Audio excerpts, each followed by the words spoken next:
Hello friends, good morning. स्वागत है आप सबका सुकृपा क्लासेज पर। दोस्तों, इस वीडियो में हम लोग एसएससी सीजीएल टीयर 1 एग्जाम 2023 के इंग्लिश कॉम्प्रहेंशन यानी कि अंग्रेजी के पैसेज के प्रश्नों को सॉल्व करेंगे। दोस्तों, ये आप लोगों का एक स्कोरिंग टॉपिक है। जितने भी आपके सिलेबस दिए गए हैं, चाहे वो दोस्तों जीके हो, जनरल अवेयरनेस हो, जनरल एप्टीट्यूड हो, रीजनिंग हो, अर्थमेटिकल मैथमेटिक्स हो, ये सारे में दोस्तों आप लोगों का ये एक स्कोरिंग टॉपिक है। अगर यहाँ से दोस्तों थोड़ा सा आप लोग मेहनत करते हैं, थोड़ा सा पैसेज के प्रश्नों को सॉल्व करने का अभ्यास करते हैं, तो एक अच्छा स्कोर यहाँ से कर सकते हैं। क्योंकि यहाँ दोस्तों आप लोगों को अलग से कुछ जोड़ने नहीं होते हैं, अलग से कुछ याद नहीं करने हैं। केवल पैसेज को पढ़ना है, उनके टाइटल, उनके भावार्थ, उनके कंक्लूजन को समझना है, वह क्वेश्चंस को देख के आंसर कर देने हैं। तो चलिए दोस्तों, ज़्यादा समय न लेते हुए हम लोग इंग्लिश कॉम्प्रहेंशन यानी कि पैसेज के प्रश्नों को सॉल्व करने का अभ्यास करना शुरू करते हैं। सबसे पहले दोस्तों हम लोग पैसेज पढ़ेंगे, पैसेज के भावार्थ पूरे शीर्षक को समझेंगे, उनका कंक्लूजन निकालेंगे, पुनः क्वेश्चंस देखेंगे और अपना आंसर करने का प्रयास करेंगे। तो चलिए दोस्तों, हम लोग सबसे पहले पैसेज को पढ़ना शुरू करते हैं। पैसेज है दोस्तों, the history of science is the real history of Mankind. जो दोस्तों इंपॉर्टेंट वर्ड हैं उन पे टिक करने का प्रयास करें और थोड़ा इसको फास्ट पढ़ने का प्रयास करें, ताकि दोस्तों इसके जो भावार्थ हैं वो आपके दिमाग में छप जाने चाहिए कि इस पैसेज से लेखक कहना क्या चाहता है। पैसेज है, the history of science is the real history of mankind. In this striking epigram a 19th century writer links science with its background. अभी दोस्तों हम लोग इसका हिंदी अर्थ समझेंगे ताकि आसान शब्दों में इस पैसेज को हम लोग सॉल्व कर सकें। Like most एपिग्राम्स, it is power lies in emphasizing by contrast an aspect of truth which may be easily overlooked. In this case, it is easy to overlook the relations between science and mankind and to treat the former as abstract third party, whose time sometimes be praised for its beneficial influences, but frequently and conveniently blamed for the horrors of war. Science and mankind cannot be divorced from time to time at means conventions. Yet we have seen that in spite of countless opportunities of improvement. आगे चलेंगे हम लोग। सबसे पहले एक बार इस passage को पढ़ लेते हैं, फिर पैसेज को पढ़ के इनके हिंदी अर्थ निकालेंगे, उनको समझेंगे, फिर हम लोग क्वेश्चन पे चलेंगे। आगे है दोस्तों, the opening years of the present period of civilisation have been dominated by international conflict. In this the inevitable result of the progress of science or does the fault lie elsewhere. ये दोस्तों हम लोगों का एक passage है। हम लोगों ने एक बार दोस्तों आसान शब्दों में इसको पढ़ने का प्रयास किया। अब चलिए दोस्तों हम लोग इनके हिंदी अर्थ को निकालने का प्रयास करते हैं शुरू से, और उनके दोस्तों टाइटल को समझने का प्रयास करेंगे, ताकि आसान भाषा में दोस्तों हम लोग इनके क्वेश्चंस को सॉल्व कर सकें। सबसे पहले दोस्तों, the history of science is the real history of Mankind. यानी कहने का मतलब यह हुआ दोस्तों कि विज्ञान का इतिहास मानव जीवन का या मानव जाति का वास्तविक इतिहास है। विज्ञान का इतिहास मानव जाति का वास्तविक इतिहास है। इन दिस स्ट्राइकिंग एपिग्राम, ये 19th century writer links science with its background. इसका मतलब हुआ दोस्तों, इस प्रभावशाली प्रसंग में 19वीं सदी 19th सेंचुरी की बात हो रही है। 19वीं सदी का एक लेखक विज्ञान को इसकी पृष्ठभूमि से जोड़ता है। समझने का प्रयास कीजिएगा। अभी हम एक बार में पूरा दोस्तों इसके हम लोग हिंदी अर्थ को पढ़ेंगे।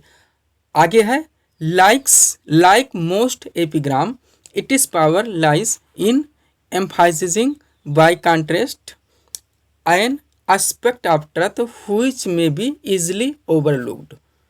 दोस्तों यहाँ तक हम लोग पढ़ चुके हैं, कहाँ तक? ओवरलुक्ड। अब इसका दोस्तों अगर हम लोग थोड़ा आसान भाषा में अर्थ निकालें तो अधिकांश सूक्तियों की तरह इसकी शक्ति सच्चाई की एक ऐसे पहलू पर जोर देने में निहित है जिसे आसानी से नज़रअंदाज किया जा सकता है। In this case it is easy to overlook the relation between science and mankind and to treat the former as abstract third party. लिखा हुआ दोस्तों, जिसे आसानी से नज़रअंदाज किया जा सकता है, हम लोग वहाँ तक कर चुके हैं दोस्तों। इस मामले में इन दिस केस इस मामले में विज्ञान और मानव जाति के बीच संबंधों को नज़रअंदाज करना और पूर्व को अमूर्त तीसरे पक्ष के रूप में मानना आसान है। थर्ड पार्टी लिखा हुआ था। आगे है दोस्तों, which time sometimes be prized for it is beneficial influences but frequently been conventionally blamed for the horrors of war. इसका मतलब हुआ दोस्तों, हमारा थर्ड केस तक यानी थर्ड पार्टी तक हो गया था। आगे इसका अर्थ बनता है दोस्तों, क्या लिखा हुआ है, इन दिस केस इज, यहाँ तक हमारा हम लोगों का हो गया था। In this case third party it is easy to overlook the relation between science and mankind and to treat the former as abstract third party. आगे चला जाए दोस्तों, which time some time, which time जिसकी कभी कभी लाभकारी प्रभावों के लिए प्रशंसा की जाती है। आगे दोस्तों, विज्ञान और मानव जाति को समय समय पर पुरुषों की सुविधा अनुसार अलग नहीं किया जा सकता है। Science and mankind can not be divorced from time to time at men's convenience, नज़रअंदाज नहीं किया जा सकता है।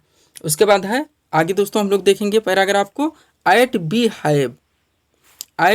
Have seen that in spite of countless opportunities of, opportunity हम लोग बोलते हैं दोस्तों, निटीज लिखा IES लिखा हुआ है, ऑफ इम्प्रूवमेंट, लेकिन युद्ध की भयावहता के लिए अक्सर और आसानी से दोषी ठहराया जा सकता है। आगे है दोस्तों, विज्ञान और मानव जाति को समय समय पर पुरुषों की सुविधानुसार अलग नहीं किया जा सकता, अलग नहीं किया जा सकता। The opening years of the present period of civilisation have been dominated by international conflict, फिर भी हमेशा देखा है कि सुधार के अनगिनत अवसरों के बावजूद सभ्यता के वर्तमान काल के शुरुआती वर्षों में अंतर्राष्ट्रीय संघर्ष हावी रहा है। In this the inevitable result of the progress of science or does. आगे है दोस्तों, द फॉल्ट ली एल्सव्हेयर, यह दोष कहीं और है। पूछा जा रहा है दोस्तों कि in this the inevitable result of the progress of science or does the fault lie elsewhere, क्या यह विज्ञान की प्रगति का अपरिहार्य परिणाम है या दोष कहीं और है। कहने का मतलब दोस्तों, पूरा शीर्षक निकाले तो हम लोग कह सकते हैं कि लेखक कहना चाहता है, थोड़ा सा इंग्लिश देख के फिर हम लोग अर्थ निकालेंगे ताकि कहीं पर त्रुटि ना हो इसको समझने में। चलिए दोस्तों, फिर से हम लोग पैराग्राफ को देखते चलते हैं और अर्थ निकालते हैं इसका। कहने का ये अर्थ है दोस्तों कि विज्ञान, the history of science is the real history of Mankind, विज्ञान का इतिहास मानव जीवन का वास्तविक इतिहास है। इस प्रभावशाली प्रसंग में 19वीं सदी का एक लेखक विज्ञान को इसकी पृष्ठभूमि से जोड़ता है। 19th सेंचुरी अधिकांश सूक्तियों की तरह इसकी शक्ति सच्चाई की एक ऐसे पहलू पर जोर देने में निहित है जिसे आसानी से नज़रअंदाज किया जा सकता है। इस मामले में विज्ञान और मानव जाति के बीच संबंधों को नज़रअंदाज करना और पूर्व को अमूर्त तीसरे पक्ष के रूप में मानना आसान है, जिसकी कभी कभी लाभकारी प्रभावों के लिए प्रशंसा की जाती है। आगे चलेंगे हम लोग। आगे दोस्तों, इसका भावार्थ जो निकल रहा है, विज्ञान और मानव जाति को समय समय पर पुरुषों की सुविधानुसार अलग नहीं किया जा सकता है। फिर भी हमेशा देखा है कि सुधार के अनगिनत अवसरों के बावजूद सभ्यता के वर्तमान काल के शुरुआती वर्षों में अंतर्राष्ट्रीय संघर्ष हावी रहा है। इंटरनेशनल यहाँ पे लिखा हुआ दोस्तों हम लोगों में कॉन्फ्लिक्ट, इंटरनेशनल कॉन्फ्लिक्ट।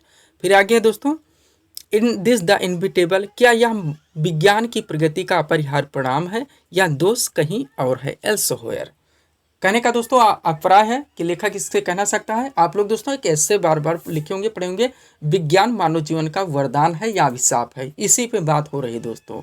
विज्ञान जो बढ़ रहा है या मानव प्रगति के लिए अच्छा है या बुरा है, कहाँ तक अच्छा है कहाँ तक बुरा है, उसमें मानव जात की जो दोस्तों दिमाग आप कह सकते हैं, जो उसका सोच है, उस पे दोस्तों कहाँ तक हावी रहा है, कहाँ ये नुकसानदेह है और कहाँ पे फ़ायदेमंद है। पूरी बात इसी एक निबंध ऐसे के थ्रू दोस्तों बात हो रही है, इसका जो टाइटल बनता है। अब आगे चलेंगे दोस्तों, हम लोग क्वेश्चंस देखेंगे, क्वेश्चंस को हिंदी में समझेंगे, पुनः इनका आंसर निकालेंगे। उम्मीद करते हैं दोस्तों कि आप लोगों को इसका टाइटल थोड़ा सा समझ में आ गया होगा।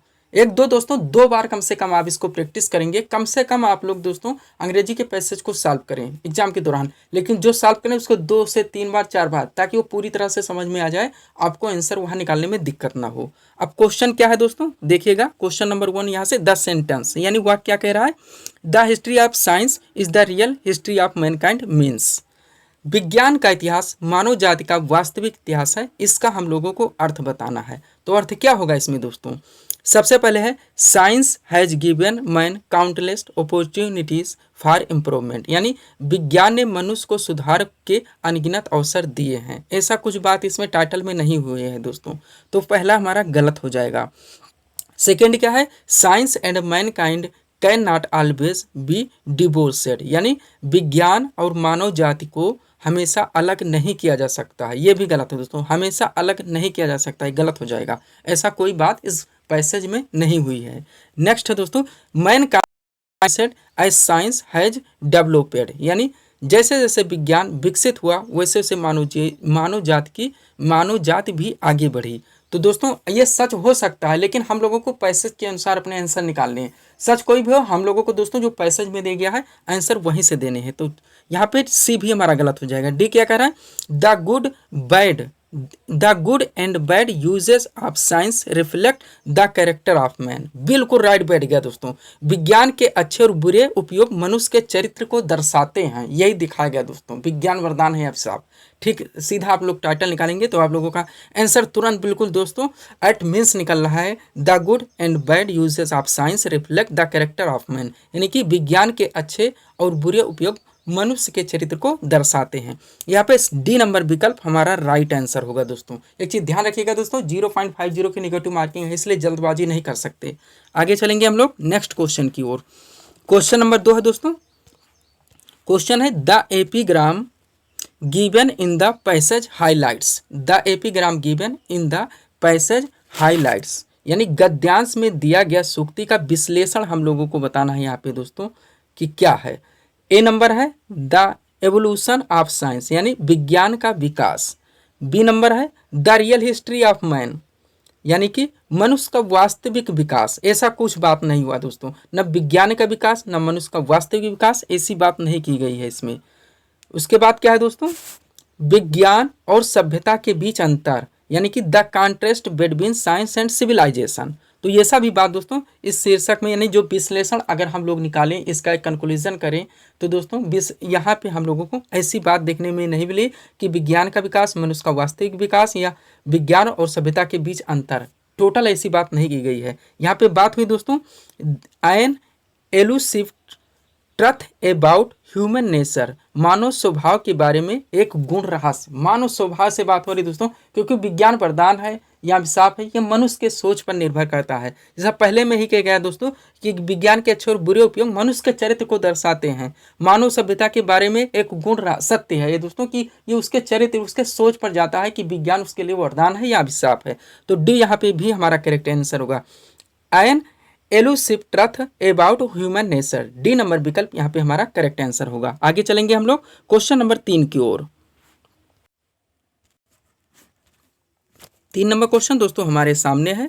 क्वेश्चन क्या कह रहा है, question number 3, the aspect of truth likely to be overlooked is that science, यानी कि सत्य का वह पहलू जिसे अनदेखा नहीं किया जा सकता वह है विज्ञान। क्यों, अब यहाँ पे क्यों लगा ले, साइंस पूछा रहा है। The aspect of truth likely to be overlooked is that science, सत्य का वह पहलू जिसे अनदेखा नहीं किया जा सकता वह है विज्ञान। क्यों, तो ये नंबर क्या कह रहा है, हैज मेड वार हॉरिबल, यानी कि युद्ध को भयानक बना दिया है, युद्ध को भयानक बना दिया। तो टोटल इस पर निर्भर थोड़ी है दोस्तों कि विज्ञान मनुष्य को दोस्तों या युद्ध को भयानक बना दिया है। बी नंबर क्या है, इज बेनिफिशियल टू मैन, मनुष्य के लिए लाभदायक है। लाभदायक तो है लेकिन पूरी तरह से इसी पे बात तो हुई नहीं पैसेज में कि केवल लाभदायक ही है, हानिकारक भी है, पूरा दोस्तों प्रश्न जोड़ के बात हुई है। तो बी भी गलत हो जाएगा। सी नंबर है is what man has made it, यानी कि is what man has made it, यह वही है जिसे मनुष्य ने बनाया है। बिल्कुल सही दोस्तों, यह वही है, is what man has made it, यह वही है विज्ञान जिसे मनुष्य ने बनाया। अब दोस्तों पूरे अगर गद्यांश के हिंदी को समझ गए होंगे तो तुरंत आंसर आपके निकलते होंगे। Is what man has made it. अगर नहीं निकलते हैं तो एक बार पुनः दोस्तों रिवीजन करने का प्रयास करें। तो सी नंबर यहाँ पे हमारा करेक्ट होगा। हैज क्रिएटेड इंटरनेशनल, अंतरराष्ट्रीय एस बनाया है, बिल्कुल गलत हो जाएगा दोस्तों। ऐसा पैसेज में नहीं हो सकता है, रियल में सत्य हो, लेकिन पैसेज में ऐसी बात नहीं हुई। सी नंबर विकल्प यहाँ पे हमारा करेक्ट आंसर होगा। आगे चलेंगे दोस्तों हम लोग क्वेश्चन नंबर 4 की ओर। क्वेश्चन नंबर 4 है the writer impulse the writer implies that international conflict is the result of. समझने का प्रयास कीजिए। The writer implies that international conflict is the result of, यानी कि लेखक का तात्पर्य है कि अंतर्राष्ट्रीय संघर्ष का परिणाम है। क्या है ये हमें बताना है दोस्तों। लेखक का तात्पर्य है कि अंतर्राष्ट्रीय संघर्ष का परिणाम है। ए नंबर है फॉल्टी रिलेशंस बिटवीन नेशंस, यानी कि राष्ट्रों के बीच दोषपूर्ण संबंध, ये सब बात नहीं हुआ दोस्तों। बी नंबर क्या है ह्यूमन वीकनेसेस, मानव कमजोरियां, मानवीय कमजोरी, ह्यूमन लिखा मानवीय कमजोरी, आप लोग समझ सकते हैं, तो ये सही हो जाएगा दोस्तों। लेखक का तात्पर्य कि अंतर्राष्ट्रीय संघर्ष का परिणाम है मानवीय कमजोरियां, बिल्कुल सही है दोस्तों, मानवीय कमजोरियां शीर्षक में यही तो कहने का प्रयास किया जा रहा है। बी नंबर विकल्प यहाँ पे हमारा करेक्ट आंसर होगा। सी क्या था इन्विनेशंस ऑफ डेडली वीपन्स, यानी घातक हथियारों का आविष्कार, बिल्कुल गलत हो जाएगा दोस्तों, ऐसी बात नहीं हुई। और ना प्रोग्रेस ऑफ साइंस, ऐसी जोड़ के कोई दोस्तों टाइटल आपकी बात हुई है कि द राइटर यानी कि लेखक का तात्पर्य है कि अंतर्राष्ट्रीय संघर्ष का परिणाम है, तो क्या है मानवीय कमजोरियां हैं दोस्तों, सब कुछ उसके चरित्र पर निर्भर करता है। तो ह्यूमन वीकनेसेस, बी नंबर विकल्प यहाँ पे आपका करेक्ट आंसर होगा। आगे चलेंगे 5 नंबर क्वेश्चन की ओर। 5 नंबर क्वेश्चन दोस्तों हमारे सामने है, और ये दोस्तों इस पैसेज का लास्ट क्वेश्चन है। एक दोस्तों पैसेज से लगभग 5 क्वेश्चन आपके लिए जाएंगे।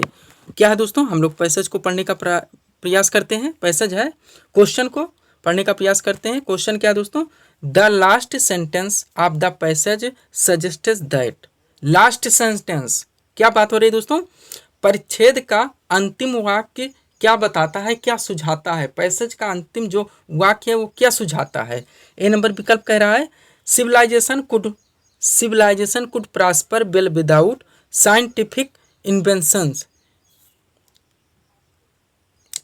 Civilisation could prosper well about without scientific